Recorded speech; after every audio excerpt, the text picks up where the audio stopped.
Bueno, buenas tardes. Yo creo que hay principios de juego que son universales. Entonces, independientemente de qué hagamos y de dónde estemos, se tienen que aplicar. Y cuando digo principios de juego no me refiero a principios de juegos aplicados a un deporte ni a ningún deporte en concreto. Me refiero a principios de juego para la vida en sí. Entonces, yo creo que hay uno de estos principios que es reconocer las posibilidades y limitaciones y capacidades y potencialidades que tiene uno mismo. Entonces voy a empezar pidiéndoos un favor, que es que penséis durante 10-15 segundos, seguro que os viene alguna de estas, en vuestras mejores virtudes o vuestra mejor virtud como entrenadores. Porque imagino que todos sois entrenadores, más o menos, preparadores físicos o entrenadores. Entonces pensad 10 segundos y la mejor virtud que os viene como entrenadores.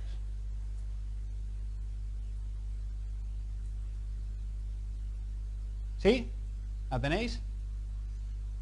Entonces ahora, os pido un favor, os pregunto, ¿quién es capaz de relacionar esta virtud con un curso que ha hecho, con un profesor que haya tenido o con una ponencia que haya escuchado? Que levante la mano. Nadie. ¿Ok? Nadie. ¿Qué quiero decir con esto? Empezar por reconocer mis limitaciones. Y yo no os voy a enseñar nada. Soy incapaz de ello. ¿Ok? Ahora bien, a veces un pequeño estímulo pues puede desarrollar, puede ayudar a que emerja una idea que vosotros ya tenéis. Newton estaba sentado un día debajo de un árbol, cayó una manzana, describió la gravedad. ¿Sí? No sé, yo os voy a intentar con alguno de ellos, con alguno de vosotros, si puede ser que caiga alguna manzana y emerja alguna idea, pero no os voy a enseñar nada. Lo único que os voy a enseñar es algunas cosas de cómo entendemos el entrenamiento nosotros. Cuando digo nosotros me refiero a staff con el que trabajo, porque no entiendo el entrenamiento como sobre todo en un equipo profesional donde interactúan varias personas, como algo que pueda hacer una única persona. Entonces aquí pongo metodología de entrenamiento. ¿Por qué sobre metodología de entrenamiento cuando Carlos y Dani me invitan a venir aquí? Yo pienso, bueno, va a ser una charla para entrenadores. Busco en el diccionario qué es entrenador y dice la persona que entrena. Quizá el entrenador moderno es mucho más que eso. Pero la persona que entrena, ¿qué quiere decir? Entrenar. Entrenar es que yo tengo unas condiciones y busco medios para conseguir un fin. Es decir, debo escoger cómo quiero trabajar para conseguir algo. ¿Qué quiero conseguir? Yo me voy a centrar básicamente en cómo intentamos conseguir esas cosas. Y vamos a pasar un poco por encima sobre qué intentamos conseguir. Porque obviamente no son dos cosas que puedan ir por separado, tienen que ir juntas. Ahora bien, os voy a enseñar con ejemplos, un poco como trabajamos nosotros, un poco mi idea de justificación teórica, pero no es más que un ejemplo. Y no existen recetas universales.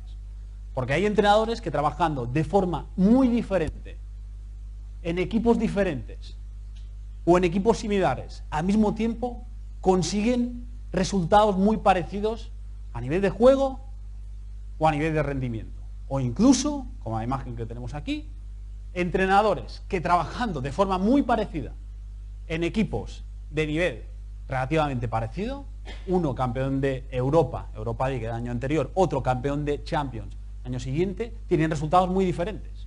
Porque en uno, el señor Villas-Boas, por poner el ejemplo, es campeón sin perder ningún partido y en otros destituido a mitad de temporada. Seguramente con métodos muy parecidos. Entonces, eso quizá nos tiene que hacer ver que es... ¿Sí? Que es que no existen recetas mágicas, porque desde luego si existiesen, ese entrenador las tendría. Y si como no existen recetas mágicas sobre cómo entrenar, evidentemente tampoco existen recetas mágicas de qué buscar, de qué intentar fomentar. Porque si nosotros analizamos, bueno, esta imagen es un poco antigua, porque ahora ya tenemos nuevo campeón de Europa, pero si nosotros analizáramos de qué forma intentaron ser campeones de Europa los dos últimos equipos antes del Bayern de Múnich, seguramente observaremos que fue de formas muy, muy, muy diferentes. Entonces seguramente su entrenamiento respondería a cómo también diferentes. O si analizamos los dos últimos campeones del mundo, en este caso sí que son vigentes, también lo consiguieron de formas muy diferentes. Entonces, seguramente el primer principio que tendríamos que tener en cuenta cuando nosotros decidimos entrenar es el principio de individualización, de ajustarse a las necesidades del contexto. Ahora bien, es verdad que no existen recetas mágicas, que no hay un qué único, que no hay un cómo único, pero creo que hay unos principios universales en el que muchos de vosotros ya estáis aplicando y ya estáis de acuerdo. Seguro que suena esta imagen o estos conceptos de estructura condicional, de estructura coordinativa, estructura cognitiva. Yo creo que a día de hoy casi todo el mundo acepta que, como decía esta mañana, el todo es más que la suma de las partes. Por eso está muy de moda pues entrenar la preparación física de forma integrada. Entrenar la técnica desde una perspectiva contextualizada. Entrenar la toma de decisiones. Eso es así, es verdad. Si nosotros cogemos un nadador, tiene un gran consumo de oxígeno. Si nosotros cogemos un maratoniano, tiene un gran consumo de oxígeno. Sin embargo, su capacidad de resistencia no viene determinada por ese consumo de oxígeno. Viene determinado por un funcionamiento complejo de su red neurobiológica. Si nosotros cogemos la fuerza que tienen los diferentes músculos por separado, no sabemos cuánta fuerza puede aplicar en un gesto. Va a depender de cómo se coordina. Si nosotros cogemos un piloto de Fórmula 1 y decimos, ¿tiene reflejos? Claro que tiene reflejos. Cogemos un portero, ¿tiene reflejos? Claro que tiene reflejos. Pero ¿por qué uno no tiene reflejos en la situación del otro?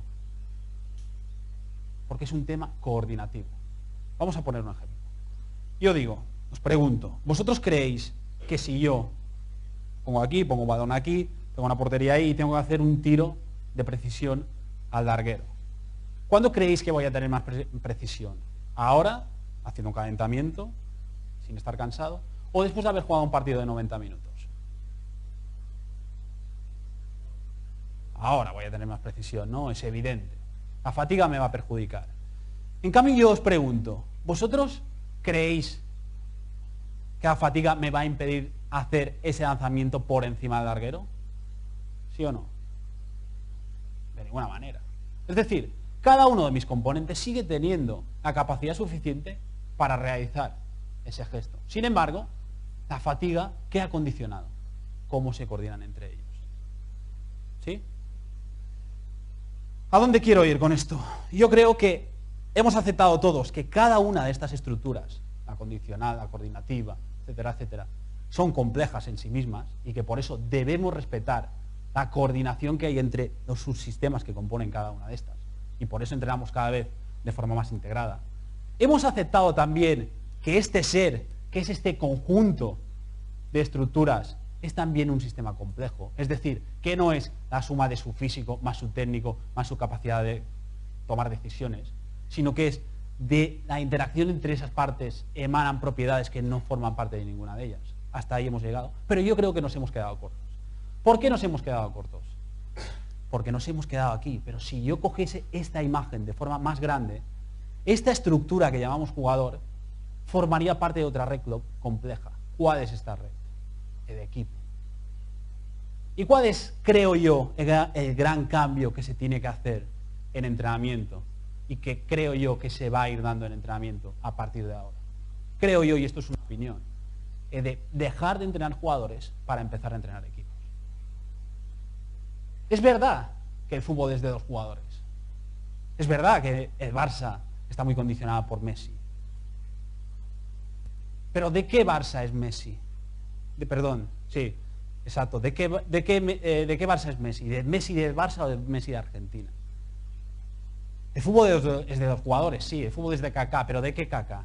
¿De Kaká de Milán o de Kaká de Madrid? El fútbol es de los jugadores, sí, pero ¿de qué Fernando Torres es? ¿De Torres del Liverpool o de Torres que jugaba con la selección española? Entonces, las propiedades de los jugadores dependen de la interacción que hay entre ellos.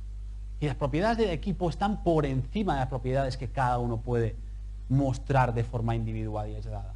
De la misma forma que las capacidades de los jugadores están por encima de las capacidades que tiene cada una de estas partes. Sabiendo esto, ¿qué hemos cambiado? Creo yo. Hemos pasado de decir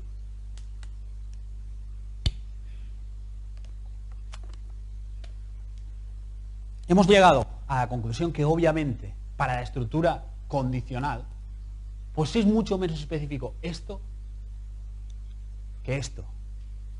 ¿Okay? Yo tengo una situación, podemos llamar como queráis, rondo táctico, juego de posición, posesión, lo que queráis, es igual el nombre que le pongamos. Pero hemos decidido que esto es mucho más específico que esto. ¿Por qué? Porque las interacciones entre los subsistemas que se dan a nivel condicional, a nivel coordinativo, a nivel cognitivo, desde la perspectiva del jugador, se parecen mucho más a los requisitos que se tiene que enfrentar el jugador en competición a lo que veíamos antes. Y sabemos que para que haya transferencia de una tarea a otra, tiene que haber correspondencia entre estas coordinaciones de estos sistemas, entre lo que nosotros estimulamos y el fin que nosotros tenemos, que en este caso es la competición. Sin embargo, también sabemos que si nosotros fomentamos repetidamente un tipo de coordinación, alteramos también las otras. ¿Y a dónde quiero llegar con esto? Obviamente, esto es más específico a nivel individual que esto. No tengo ninguna duda. Pero la cuestión es, si nosotros cambiamos de perspectiva e intentamos ver, muy bien, ahora no estamos entrenando jugadores, estamos entrenando equipos. Entonces, bueno, vamos a ver cómo es el funcionamiento de ese sistema que no son jugadores. Es un grupo de jugadores en interacción. Y cogemos una situación de partido. Fijaros que es muy parecida. Hay más oposición, es verdad, pero hay 4 jugadores estructurados en rombo, porque nosotros buscábamos eso en el equipo, y hay un jugador por dentro, que tiene que evitar tapar la línea perpendicular de pase. A este jugador, en esta situación de juego, ¿qué le vamos a pedir? Pues hay 5 rivales de un equipo que juega con 10 jugadores de campo, que juegan, que están acomodados en muy poco espacio. Entonces hay una gran densidad de jugadores ahí. Entonces seguramente, ¿qué le vamos a decir a ese central que tiene vado? Que no juegue en esa zona. ¿Por qué? Porque ya hay una gran densidad de jugadores. En caso de que no hubiese una gran densidad de jugadores, ¿qué diríamos seguramente? Que conduciera para fijar a uno. ¿Por qué? Porque ese uno liberaría a un jugador, seguramente, una opción de pase de un jugador que estuviese en una zona mejor, más importante que la que está él. ¿Por qué? Porque le ayudaría a batir una línea de pase en una zona que es más importante. ¿Por qué? Porque está más cerca de la portería contraria.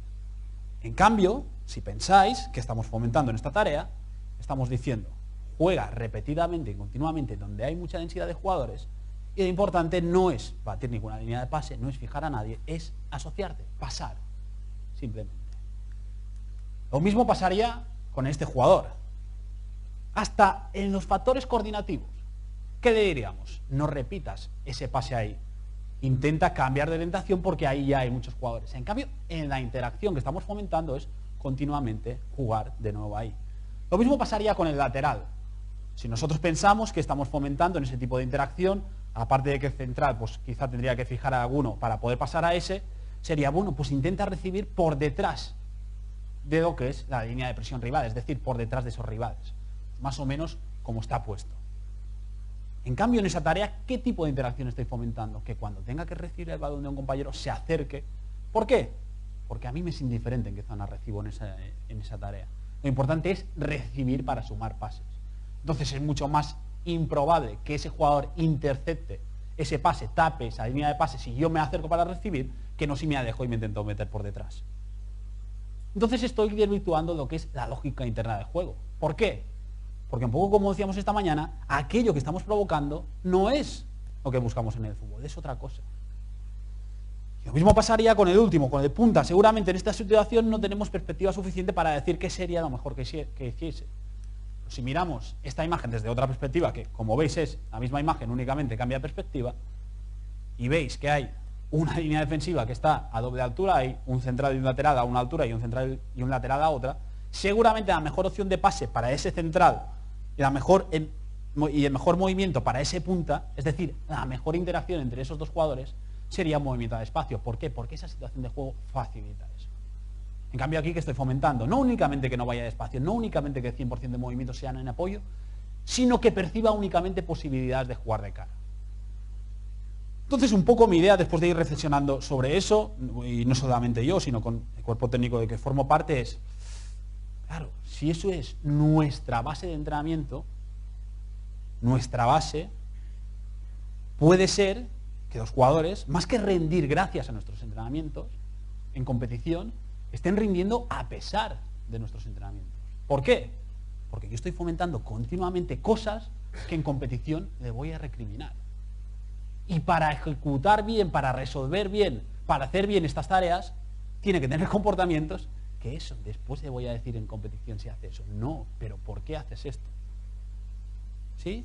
Y en generar hábitos no se trata de decir, bueno, no, ahora vamos a hacer una tarea integrada para trabajar la preparación física, pero no cojas estos hábitos porque estos son para trabajar preparación física, ¿eh? O sea, esto es preparación física, pero después sí vamos a hacer una tarea táctica que sí que tienes que hacer bien. No, no, no, no. Todo aquello que hacemos genera hábitos. Entonces esos hábitos tendrían que tener correlación la máxima posible con lo que es la competición. Entonces, un poco yendo a qué buscamos. Ya para entrar con ejemplos prácticos de cómo buscamos eso. Lo que buscamos nosotros dividimos el entrenamiento en dos grandes vertientes, que no son independientes. No sé, soy incapaz, en cierta manera, de definir netamente dónde acaba una y dónde empieza otra. Que son estructura y función. ¿Pero estructura y función de qué? Del colectivo, del equipo, de la red de interacción de jugadores. ¿Qué quiere decir eso? Si yo tengo un jugador que tiene unos compañeros que están organizados, tienen una estructura, como está puesta aquí, este jugador tiene muchas opciones de interacción. Y esas opciones de interacción, ¿qué hacen? Provocan que este jugador pueda explotar todas sus virtudes. Puede conducir para fijar, puede regatear, puede pasar en corto, puede pasar en largo.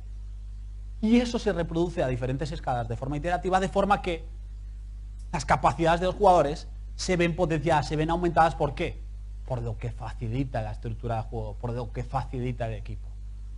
En cambio, si yo tengo una situación de juego en que mi jugador poseedor se encuentra en esta situación o en esta situación, la única posibilidad que tiene de resolver bien esa situación, de sacar algo de provecho, de mostrar alguna cualidad que sea beneficiosa para el juego de su equipo, es su capacidad de superar un 1 contra 1.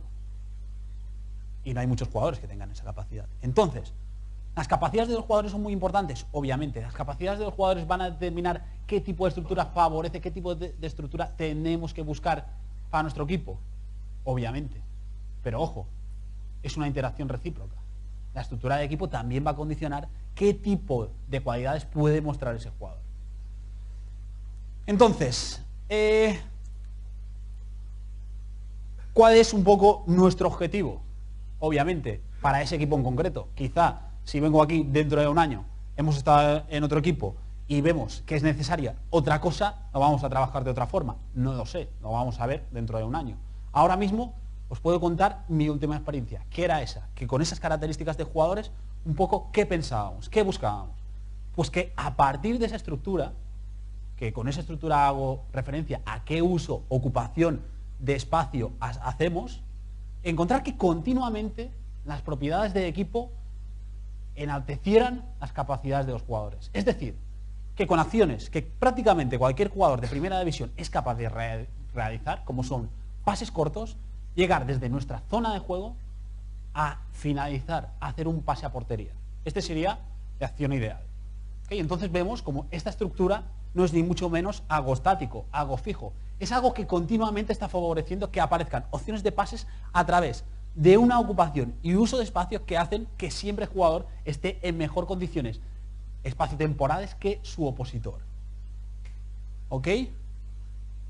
Vemos también cómo se van dando dentro de esos conceptos estructurales, conceptos funcionales, de no jugar donde hay mucha densidad de jugadores, de buscar espaldas de jugadores, de conducir para fijar, etcétera, etcétera. ¿Ok? Pero fijaros cómo las cualidades de los jugadores que se exhiben en este vídeo no van más allá de controlar y pasar. Y en cambio, contra un equipo replegado que en el momento de finalizar está con 10 jugadores dentro de su propia área, remata un jugador a portería completamente vacía. Después no pasa nada, se puede fallar y se intenta de nuevo. ¿De qué forma podemos trabajar esto? Esta mañana hemos visto diferentes tareas, diferentes posesiones que, cambiando las condiciones que tenían, las normas que tenían, cómo estaban construidas, estaban fomentando unas u otras cosas. Hemos comenzado comentando una tarea parecida, si os acordáis era este mismo espacio, no estaban estas dos franjas. Una tarea, una posesión, donde no había ni orientación ni direccionalidad. Bien, es verdad que hemos empezado primero con una situación donde los jugadores no ocupaban posiciones específicas. Os digo, no trabajamos nunca con este tipo de situaciones. Nuestras posesiones sean en estructura completa, es decir, con todos los jugadores, o en estructura parcial, es decir, las familias, los subsectores o subsectores, es decir, no en estructura completa, sean como sean, siempre respetan dos cosas. Una, de forma aproximada, las distancias entre líneas y entre jugadores de una línea que se dan entre jugadores, y dos, el posicionamiento y tipo de relación espacial que hay entre los jugadores que participan en esa tarea. Entonces, por ejemplo, en esas tareas que hemos visto esta mañana en que trabajábamos con estructura completa, las dividimos en tres tipos de posesiones. Posesiones sin orientación ni direccionalidad, posesiones con orientación y posesiones con direccionalidad. ¿Qué es una posesión sin orientación ni direccionalidad? Pues esa primera que hemos visto esta mañana, por ejemplo. Es decir, hay dos equipos en estructura y su objetivo es únicamente empezar a encontrarse, empezar a relacionarse a partir de una ocupación de espacio que permita que los jugadores pues tengan mayores posibilidades de interacción a partir de esa ocupación de espacio. ¿Por qué empezamos en una progresión metodológica desde una posesión sin orientación ni direccionalidad? ¿Porque tiene una transferencia directa a la competición? No, sin lugar a duda, no. ¿Por qué? Ahora lo vamos a ver, porque ya hemos ido comentando esta mañana qué comportamientos contradictorios con aquello que estamos buscando se dan. Ahora bien, eliminar ciertos requisitos que son necesarios para poder progresar hacia la portería contraria, ¿qué facilita? El umbral de accesibilidad de los jugadores hacia determinados comportamientos. Entonces me ayuda a introducir determinados conceptos posicionales, determinados conceptos estructurales, que de otra forma también podría introducir, pero sería más complicado. Entonces, estas tareas no son un fin en sí mismo para buscar una transferencia directa a la competición. No, no. Son un medio para poder entrenar posteriormente de forma más específica. Entonces, sabemos que se dan comportamientos que son contradictorios a aquello que buscamos, pero sabemos también que es un paso previo que vamos a eliminar una vez dominemos los principios básicos. Entonces, ¿qué diferencia hay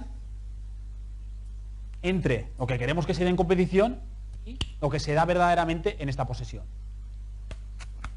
Aquí cojo una situación de partido en que perfectamente, si yo os pongo aquí un campo de entrenamiento y los jugadores en vez de ir vestidos de competición van con petos, podemos pensar que es esa posesión que comentábamos antes. En esa posesión que comentábamos antes, ¿cómo creéis que se va a organizar el otro equipo? Porque aquí, si os fijáis, y era uno de los principios que teníamos nosotros de jugar con dos puntas abiertos para que dos jugadores fijaran al 4 y entonces tener superioridades numéricas en zona de inicio y en zona de progresión,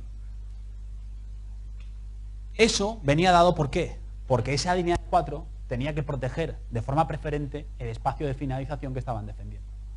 Entonces ahí, esos dos jugadores eran más importantes que el resto y eso generaba superioridades, por ejemplo, en esta zona donde tenemos un 3 contra 1. ¿Qué pasa en una posesión donde el espacio es igualmente importante en esta zona o en esta zona? Que la organización zonal defensiva del otro equipo pierde todo sentido. Entonces, si pierde todo sentido, ¿qué provoca? Como os comentaba esta mañana, que cuando hacemos este tipo de tareas, ponemos superioridad numérica al equipo que tiene posesión. ¿Para qué? Para evitar que sea un constante emparejamiento hombre a hombre. Pero vamos a cómo se organiza el equipo con el balón. ¿Qué diríamos a este jugador? Pues seguramente, ya que no tiene oposición, que conduzca para traer a un jugador de una línea posterior para fijar y entonces poder pasar a un jugador de esa línea que habrá liberado. ¿Qué pasa en este caso? Uno, el otro equipo no se organizará en líneas, no se organizará defensivamente de esta forma porque no tiene ningún espacio a proteger. Y entonces, por mucho que conduzca, ¿quién va a saltar a ese jugador? Si lo importante no es qué hace este jugador, es que no se asocie, que no pase. Entonces, por eso, en este tipo de tareas, cuando nosotros, lo más importante, donde damos énfasis es en la ocupación y uso que se hace del espacio, ahí sí introducimos conceptos como la limitación de toques. Lo mismo como comentábamos esta mañana, cuando el balón llega a banda, a ese punta, en ese momento en que hay condiciones para que este pase y este ataque a profundidad, no se lo vamos a poder pedir. Y no es que no se lo vayamos a poder pedir, es que si esta es nuestra base de entrenamiento, estamos continuamente fomentando que sus movimientos sean en apoyo, todos. ¿Sí? Lo mismo con este mismo jugador. Decíamos, ¿qué pase es prioritario? ¿Qué pase es más importante? ¿Qué pase que bate una línea? ¿Por qué? Porque me ayuda a superar rivales y me ayuda a progresar. En cambio, en este caso no. En este caso es igualmente importante pase entre centrales que pase central punta. O lo mismo para este jugador. ¿Qué le voy a decir yo? Intenta recibir entre líneas, intenta recibir por detrás de una línea de presión rival para poder batir esa presión. En cambio aquí, ¿qué estoy fomentando? Que se acerque continuamente para poder recibir. Desaparece el concepto de batir líneas de pase. Entonces tengo que tener conciencia de todos estos comportamientos que yo estoy fomentando, que en competición voy a recriminar, y saber que esto no va a ser, como decía antes, un fin de entrenamiento para la competición. Va a ser un medio para poder entrenar de forma más específica, para ir progresando de la forma que ahora vamos a ver que nosotros entendemos. Entonces, bueno, aquí tenéis un poco resumidas las características que decimos de este tipo de posesiones, que seguramente pues dice las cosas que he dicho hasta ahora.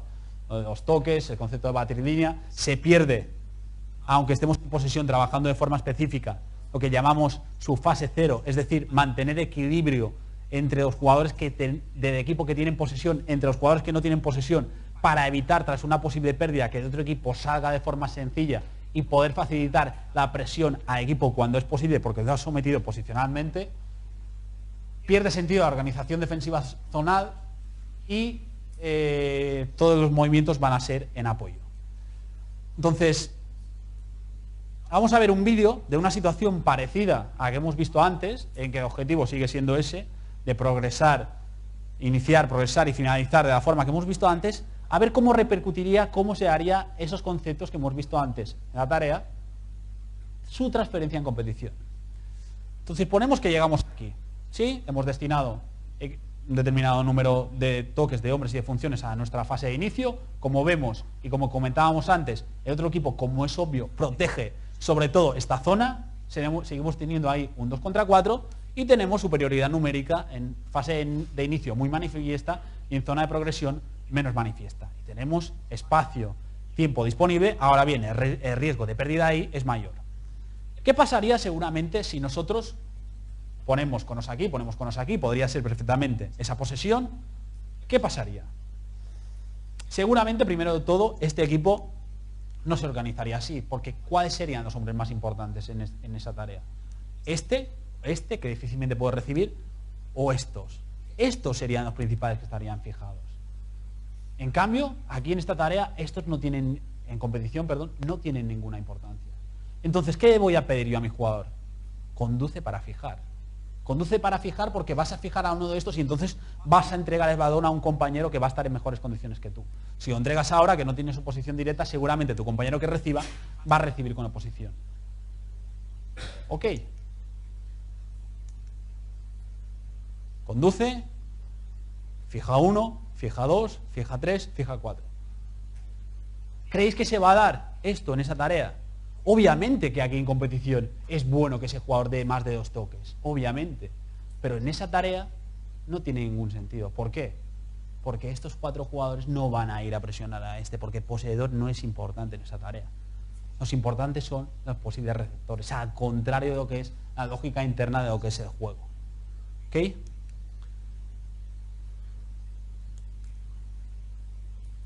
Mismo juego en una zona donde no hay densidad de jugadores.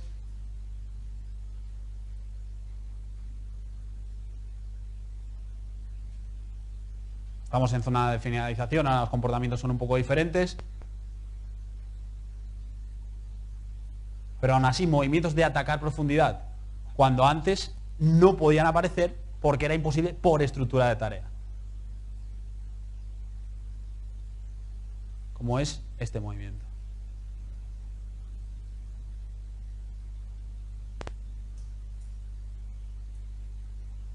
Y de nuevo, contra un equipo replegado con 10 jugadores dentro de su propia área, acaba rematando un jugador sin ningún tipo de oposición.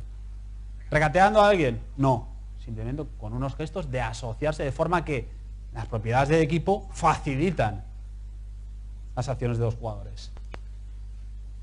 Posesión con orientación, ¿a qué le llamamos? Pues cuando no hay direccionalidad, no se trata de conquistar un espacio, pero hay unos espacios más importantes que otros. Entonces podemos dividir, como hemos hecho esta mañana, en dos espacios, simplemente, espacio defensivo, espacio ofensivo, o incluso llegamos a hacer a veces con subespacios, con cada espacio siendo más importante. Entonces, es una forma de progresar desde dos espacios a más espacios, de forma que los comportamientos tanto en defensa como en ataque se van pareciendo cada vez más a lo que es la competición.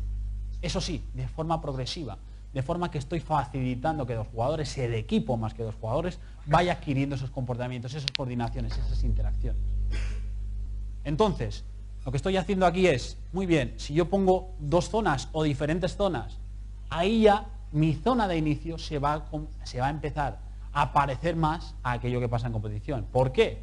Porque el equipo que se organiza en defensa va a empezar a proteger de forma más significativa aquellos espacios que son importantes. ¿Y cuáles son aquellos? Los de su propio campo defensivo. Entonces en inicio van a empezar a pasar cosas que se parecen a la competición. Entonces quizá dentro de esa zona donde no hay puntuación, sí que puedo liberar los toques. ¿Por qué? Porque ahora sí que es importante progresar. Y ahora sí que es importante poseedor.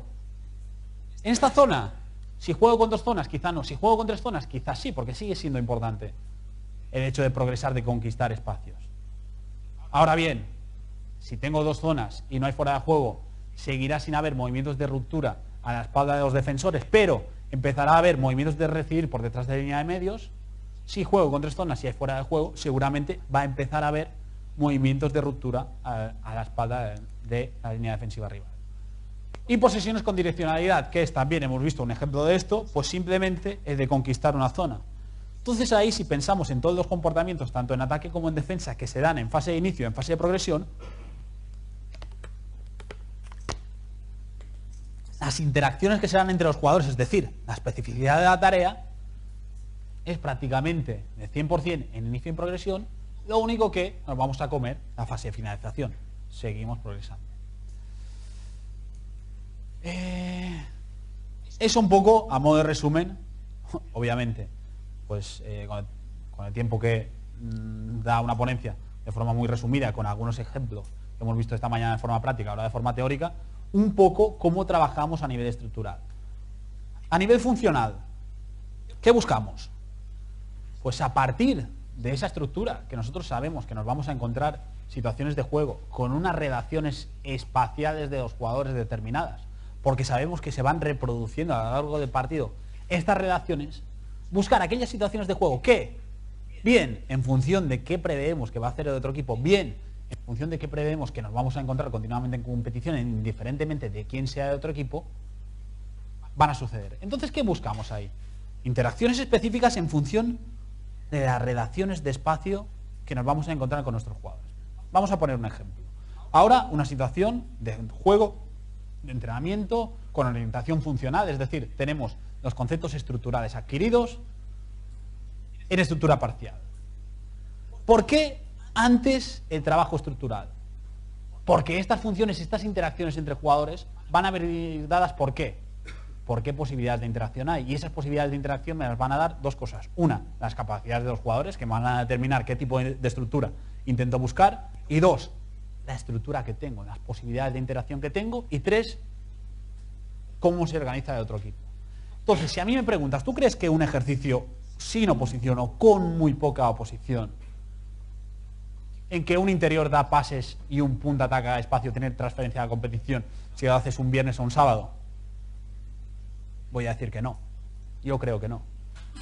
En cambio, yo creo que si tú tienes una estructura en que sabes y analizando el otro equipo prevés que tu interior, tú sabes que cuando tu interior reciba va a tener un punta abierto a altura de lateral y un media punta entre líneas. Si tú sabes que el otro equipo juega con dos líneas de 4 y intuyes y sabes que tu media punta cuando el interior reciba va a estar entre líneas y sabes que seguro tu punta va a estar abierto a la zona de lateral, pues puede ser que muchas veces durante el partido se dé una situación muy parecida a esta.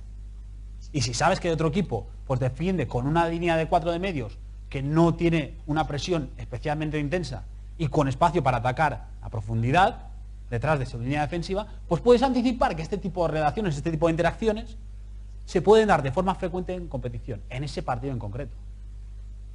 Entonces, a partir de ahí, si es interpretando, anticipando las relaciones que a partir de tu estructura y ¿Cómo se organiza el otro equipo? Las interacciones que tú prevés que se pueden dar, ahí sí que creo que tiene transferencia. Este es un ejercicio, que, sinceramente no me acuerdo si se hizo viernes o sábado, y después lo que se daba en competición.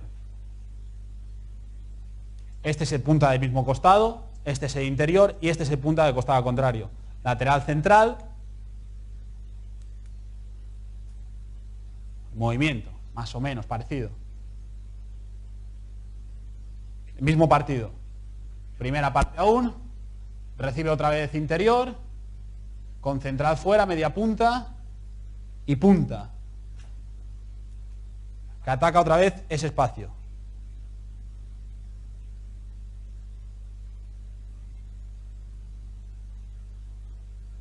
Parecida la situación. Después obviamente el jugador tiene que resolver esa situación y contra jugadores tan buenos lo tiene que hacer bien. Cambia un poco la situación, mismo partido,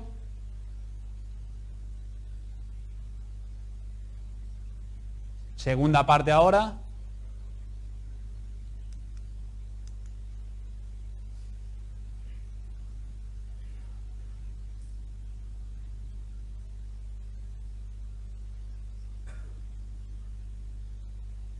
Situación parecida. Metodología de trabajo cuando trabajamos sobre el plano funcional, es decir, a partir de una estructura resolver determinadas situaciones de juego en estructura completa. Un poco lo mismo que antes. Si a mí me preguntáis, ¿crees que un trabajo sin oposición tiene algún tipo de transferencia? Sin duda no. ¿Crees que puede servir de introducción para, a partir de la estructura que ya dominan? Porque metodológicamente la situamos antes, introducir algún tipo de interacciones para que después se facilite que esas ocurran cuando se da con oposición, facilitando la estructura de esa oposición para que se facilite que eso se dé. Creo que sí. ¿Cómo es esta situación? Pues tenemos el lateral, dos interiores, en media punta, los dos puntas, situados como se van a encontrar en partido, con el tipo de ocupación y uso de espacio que van a hacer. Y dos figurantes, entrenador y segundo entrenador en este caso, que hacen de oposición ficticia únicamente para introducir ese concepto. Es un momento breve de entrenamiento. Eso no tiene transferencia a la competición. Es un medio para poder entrenar de forma más específica. Entonces, en la interacción sabemos que por estructura, que muchas veces nuestro lateral encara al lateral contrario, si os habéis fijado en una de esas situaciones que hemos visto antes, se punta, intentaba hacer ese movimiento de alargar y era el que daba asistencia después. Y a partir de ahí, algunos de los principios funcionales que teníamos era que los jugadores de primera línea, es decir, delanteros, entraban en diagonal y jugadores de segunda línea entraban ocupando ese espacio que habían dejado libre. De la misma forma, el interior que recibe de un costado tenía como uno de los principios funcionales que teníamos, porque generalmente, y más después de un movimiento como estos, en que metías al otro equipo de espacio libre, estaba en el costado contrario. Entonces, entrada en diagonal de media punta y punta, entrada en perpendicular de interior. Después, obviamente, el nivel de ejecución es el que es.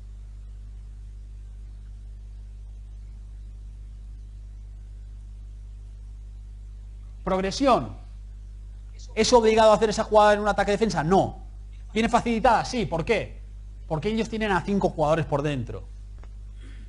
3 mediocentros, 3 pivotes, un interior y lo que queráis llamar, tienen 5 por dentro y 2 por fuera, 2 laterales. Entonces va a ser mucho más fácil que se dé eso. ¿Se tiene que dar siempre? No.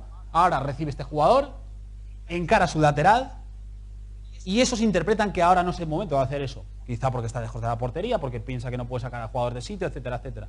Y no se da, no pasa nada.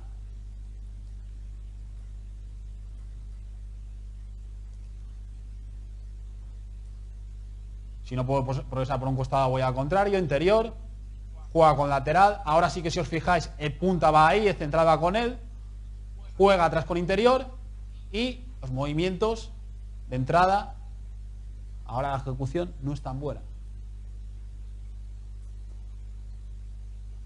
Y partido, ese mismo partido, juega con el lateral, juega con interior, movimientos y la entrada del jugador de segunda línea, en este caso Gago, que entra la perpendicular al espacio libre que han dejado los otros que entraban en rematar. Entonces ese es un poco una pincelada un poco por encima de cómo organizamos nosotros una tarea, que es la unidad básica de entrenamiento. Ahora bien, una vez que tenemos tareas, tenemos que organizar sesiones. ¿Cómo organizamos una sesión? Nosotros básicamente dividimos la sesión en 5 partes. ¿Quiere decir que siempre en cualquier sesión están presentes estas 5 partes? No. Pero son 5 posibilidades de parte que cada tarea intentamos encuadrar dentro de una de esas partes. Es decir, encuadrar dentro de uno de esos 5 objetivos. ¿Cuáles son? Fase introductoria. ¿Sí? Algo que todos conocéis. Es decir, calentamiento, independientemente de qué tipo sea.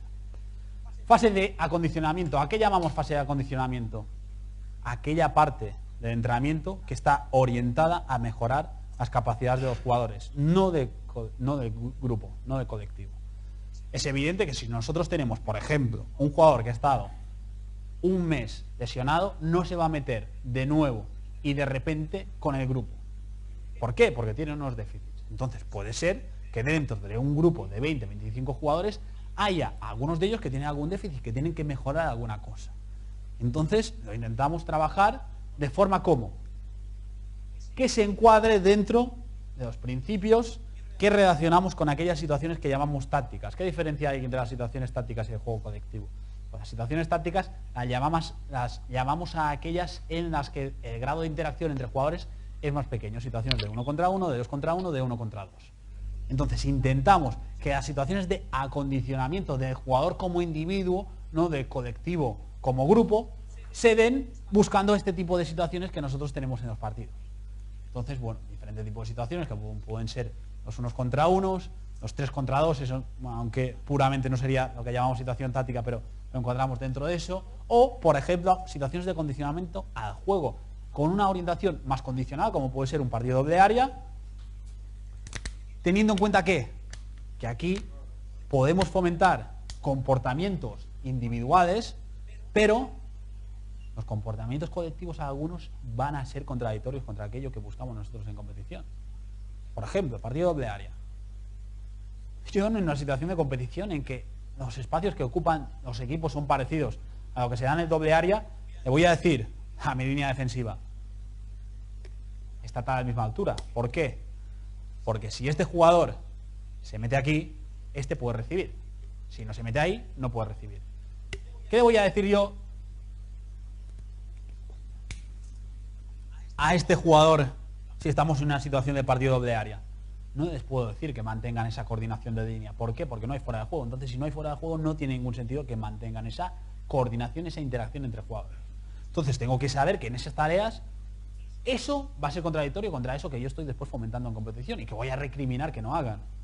Entonces, tengo que saber que no puede ser tampoco la base de mi entrenamiento. Ahora bien, sí que puede haber conceptos más bien individuales, como es el de tomar marcas al hombre una vez que estamos defendiendo la zona de finalización muy cerca de nuestra portería, que sí que podemos estar fomentando a través de este tipo de tareas.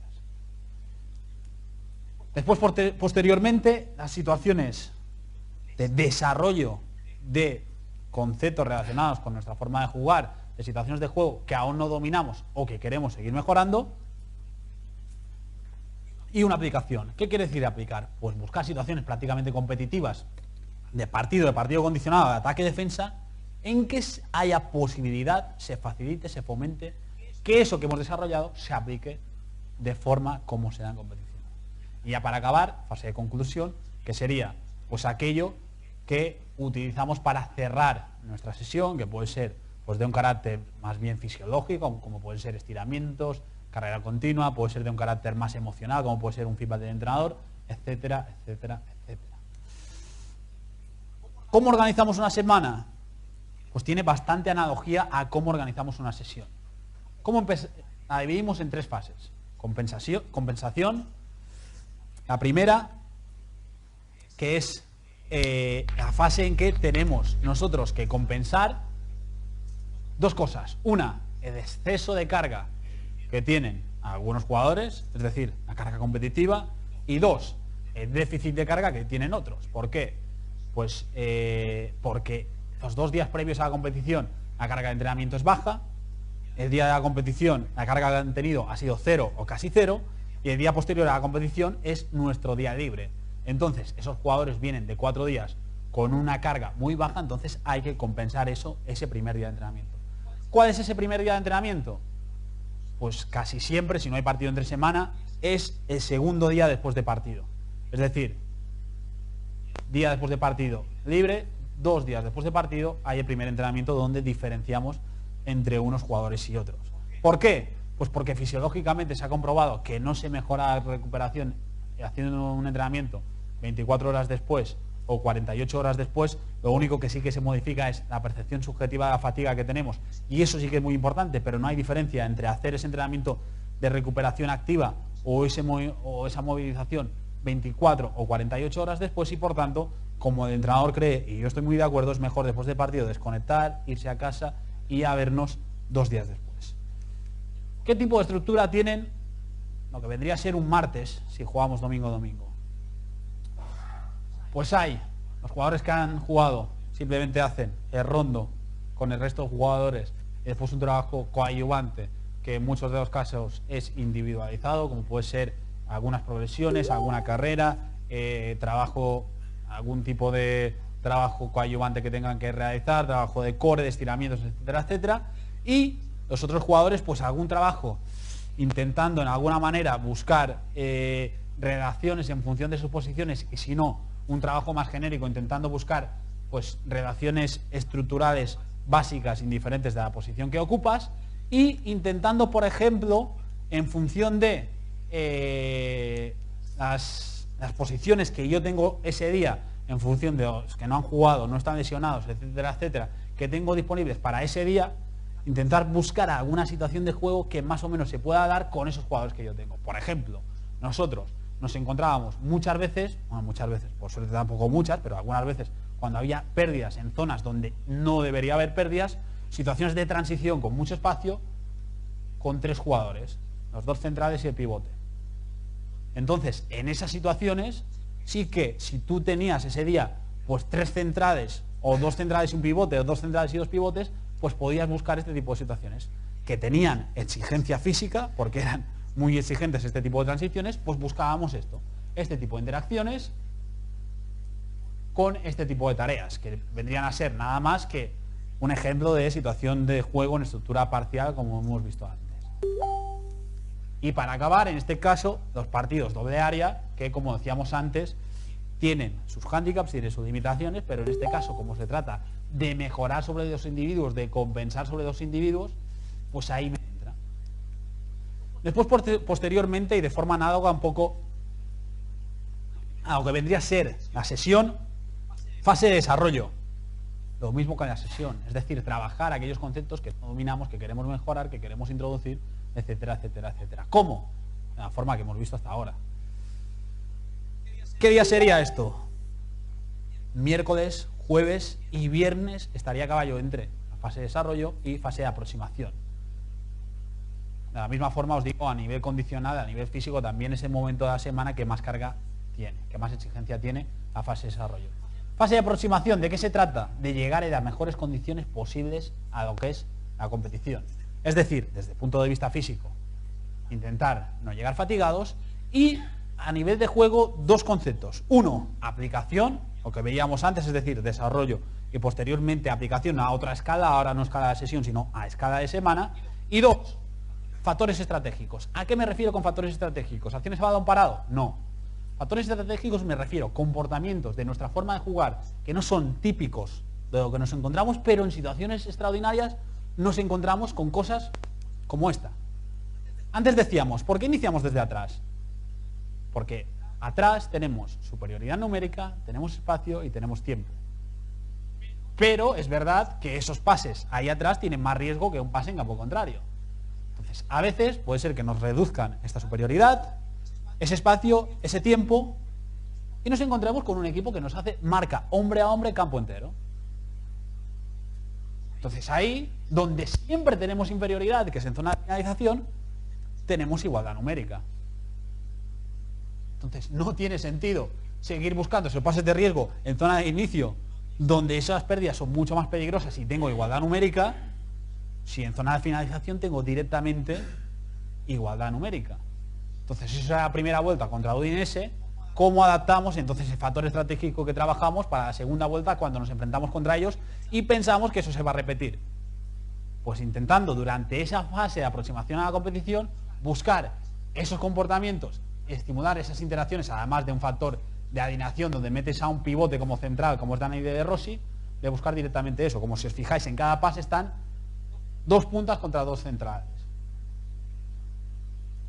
Cada vez que avanzaba era este central, que era pivote realmente. Aquí, si os fijáis, otra vez, punta contra punta, y te encuentras con situaciones de que con un simple pase largo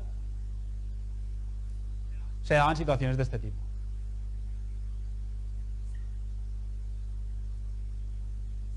Marca hombre, hombre, campo entero. Simplemente es buscar la opción para lanzar en largo, para intentar aprovechar. Incluso en esta creo que hay un 3 contra 2 porque hay un jugador de línea de medios que se despista con nuestro media punta. No, bueno, sigue siendo 2 contra 2, pero bueno, simplemente esto. Entonces, no sé si hemos ido rápido, no sé si hemos ido lento, pero más o menos era el tiempo que teníamos, creo, ¿no? Y os dejo mi contacto para cualquier cosa que queráis, os dejo mi correo electrónico, os dejo mi dirección de Twitter donde a veces pues pongo algún enlace con algunos artículos que a mí me parecen interesantes, y os dejo como referencia un libro que teóricamente tendría que tener ya acabado, lo que pasa que por motivos pues profesionales no he podido acabar durante este mes y se va a retrasar, supongo, su salida, no sé si para septiembre más o menos, donde explico de forma mucho más detenida todo aquello que he explicado hoy.